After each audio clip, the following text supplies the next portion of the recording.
Olá, meus amores! Hoje vamos falar sobre uma canção precursora das chamadas canções de protesto, que viriam ali na década de 1960, junto com a contracultura, com a Revolução Cultural, entre outros movimentos sobre os quais nós vamos falar futuramente, quando chegar a hora certa. Hoje vamos falar sobre esta canção composta no ano de 1949 pela dupla Lee Hayes, em parceria com Pete Seeger, e que se trata também de uma canção que traz uma mensagem social, uma mensagem pela paz, uma mensagem de luta contra as injustiças sociais, políticas, econômicas, etc. Isso ainda na década de 1940, no final dos anos 40, coisa que não era tão comum assim. As músicas de protesto, como eu disse, atingiriam o seu auge ali nas décadas de 60 e 70, e portanto, nossa música de hoje pode ser considerada pioneira.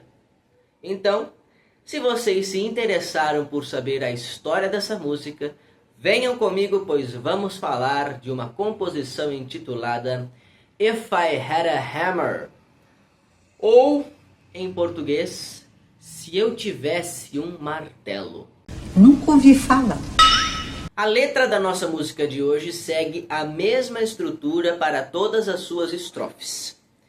Ela começa dizendo: se eu tivesse um martelo, eu martelaria de manhã, e eu martelaria à noite por toda essa terra. Eu martelaria o perigo, eu martelaria a guerra, eu martelaria pelo amor que existe entre meus irmãos e minhas irmãs, por toda essa terra. E assim, ele segue nas duas próximas estrofes, repetindo essa mesma estrutura, apenas trocando o objeto. Na segunda estrofe, por exemplo, ele troca o martelo por um sino. Ele vai dizer: se eu tivesse um sino, eu badalaria de manhã, eu badalaria à noite por toda essa terra. Eu badalaria o perigo, eu badalaria a guerra, eu badalaria pelo amor que existe entre meus irmãos e minhas irmãs por toda essa terra. E na terceira estrofe, ele troca o sino por uma canção. Ele vai dizer: se eu tivesse uma canção, eu cantaria de manhã, eu cantaria à noite por toda essa terra. Eu cantaria contra o perigo, eu cantaria contra a guerra, eu cantaria pelo amor que existe entre meus irmãos e minhas irmãs por toda essa terra.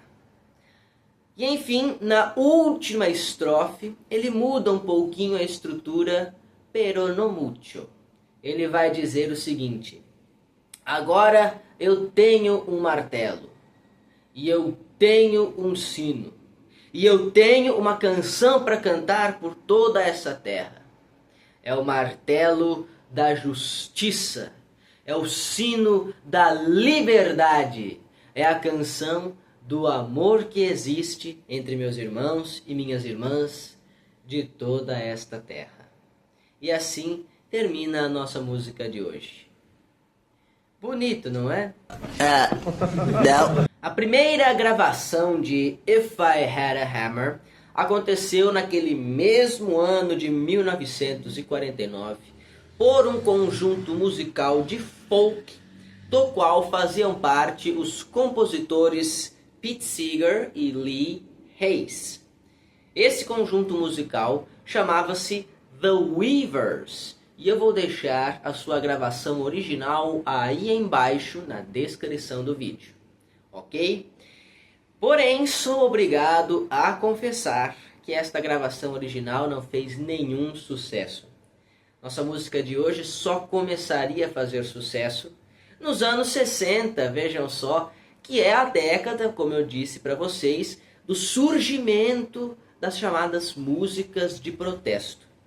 O primeiro conjunto que fez sucesso de fato com essa nossa música de hoje chamava-se Peter, Paul and Mary, que são estes três cantores que eu tenho aqui ao meu lado e que gravaram If I Had a Hammer no ano de 1962. Vou deixar esta gravação aí embaixo na descrição do vídeo para vocês conferirem, já adiantando que ela atingiu o 10º lugar nas paradas de sucesso de 1962.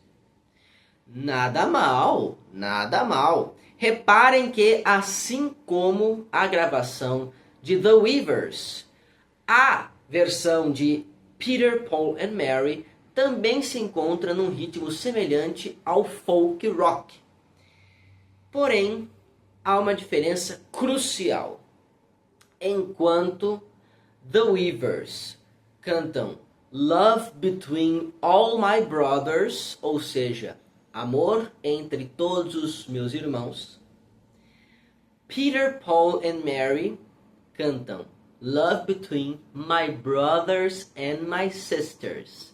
Quer dizer, amor entre meus irmãos e minhas irmãs por toda essa terra, como eu já havia declamado para vocês no nosso último bloco. Ou seja, foi esta gravação, foi o sucesso desta gravação que marcou esta mudança crucial na nossa música de hoje.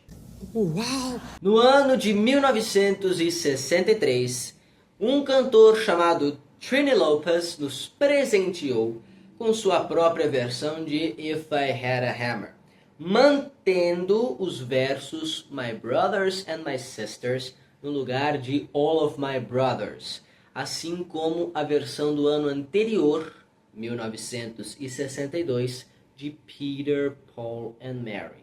Porém, a gravação de Trini Lopez fez muito mais sucesso. Chegou a atingir o 3º lugar nas paradas daquele ano de 1963. E sabem por quê? Porque, conforme eu disse para vocês no nosso último bloco, Peter, Paul and Mary, assim como The Weavers, mantiveram essa pegada raiz do folk rock, que era a proposta original desta canção. Mas Trini Lopez não. Trini Lopez fez uma mudança essencial para o sucesso de sua versão da nossa música de hoje. Ele substituiu o folk por um rockzinho mais dançante, por um rock mais leve, uma baladinha misturada com ritmos latino-americanos que pertenciam à própria origem do cantor Trini Lopez. Afinal de contas, podemos perceber isso pelo seu sobrenome, Lopez, que é latino-americano, que vem da língua espanhola. E foi assim, transformando esta canção de protesto em um ritmo mais dançante, que If I Had a Hammer tomou conta de todo o país, de todos os Estados Unidos, e ganhou sua versão de maior sucesso. Eu vou deixá-la também aí embaixo na descrição do vídeo, juntamente com uma versão do nosso Trini Lopez brasileiro. Sim, o saudoso Plini Lores. Vocês se lembram dele? Ele era um cantor da época da Jovem Guarda. Infelizmente, ele não fez tanto sucesso. Afinal de contas, ele não tinha músicas muito próprias, autorais. Ele era simplesmente um cover do Trini Lopez. Mas ele até hoje é muito lembrado pela canção Festa de Arromba, do também saudoso Erasmo Carlos, que dizia: enquanto Plini Lores bancava anfitrião, apresentando a todo mundo Meire Pavão. Que onda, que festa de arromba. Mais uma coisa, uma verdade tem que ser dita. Aqui no Brasil e em toda a América Latina, não foi a versão do Trini Lopez que fez mais sucesso. Não. Foi uma versão italiana, pasmem vocês, que também fez muito sucesso por toda a Europa, deixando o original If I Had a Hammer confinado apenas nos Estados Unidos. Praticamente o resto do mundo todo dançava não ao som de Trini Lopez, mas ao som de Rita Pavone, a italianíssima que gravou Datemi un martello no ano de 1964. Canção que se tornou o seu maior sucesso e que explodiu na Itália, na Europa, na América do Sul e também, em pequena escala, nos Estados Unidos. Datemi un martello, por sua vez, substitui a mensagem social da versão original por uma resolução de desavenças pessoais. O título da canção pode ser traduzido como Me dê um martelo. E para que a nossa protagonista quer um martelo? Para bater na cabeça daqueles que ela não gosta. É exatamente isso que diz a letra da nossa música de hoje, em sua versão italiana, composta por Sergio Bardotti. E que eu vou deixá-la também aí embaixo na descrição do vídeo para vocês conferirem. Minha gente, embora eu goste muito da versão de Trini Lopez, eu sou obrigado a confessar que a gravação na voz de Rita Pavone é, sem sombra de dúvidas, a minha favorita. Mesmo perdendo o caráter de protesto, o caráter social da versão original em inglês. Mas que se pode fazer? No meu caso, trata-se de uma questão de memória afetiva. É por isso que eu gosto mais da versão de Rita Pavone. Que afinal de contas, eu cresci ouvindo por aí. Tá bom, minha gente? Então é isso, ficamos por aqui com o nosso programa de hoje. Semana que vem tem mais do seu Vamos Falar de Música Exterior para vocês. E aproveitando que viajamos para a Itália no finalzinho deste programa, semana que vem começamos direto na Itália e vamos ficar afastados um pouquinho dos Estados Unidos para estudar canções da Itália, da França e da América Latina. Valeu? Então eu espero vocês lá. Um abraço no coração, beijos na alma e lembranças do Emílio.